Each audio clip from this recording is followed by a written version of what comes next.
Okay, so we've talked about where we're going as apprentices, what our goal is. Now we need to talk about how are we going to get there. Okay, so there's really 4 parts for me. So your first thing to consider is your foundation, the experience you bring in, how you're setting yourself up for your training. Then the second thing is how you approach your institutionalized training at the training center, right? 3 is how you approach your work day to day.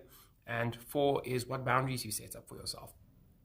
Okay, so in this video, we're going to consider the first point. And when we look at our foundation, we want to look at things like your prior experience. Okay, what am I bringing to the table? What are my capabilities? And you need to be able to trust yourself, right? So when they ask you, can you weld? And you have experience in welding, don't and ah. It's your experience, you know it, lean on it, okay? Next thing to consider in your foundation is, can you work independently?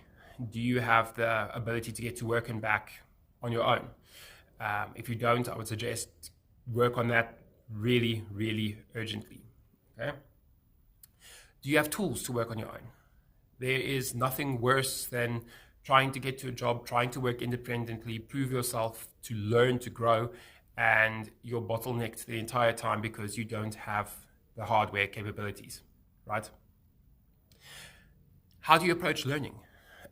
Do you approach it with the proper mindset? Now, the best advice I was given about that is no matter what your relationships with the artisans at work or the situations at work, if you can take anything valuable from a situation, learn and grow to be a better artisan, take it and run. Okay, so follow for part 4.2, where we're going to cover all of your institutionalized training requirements.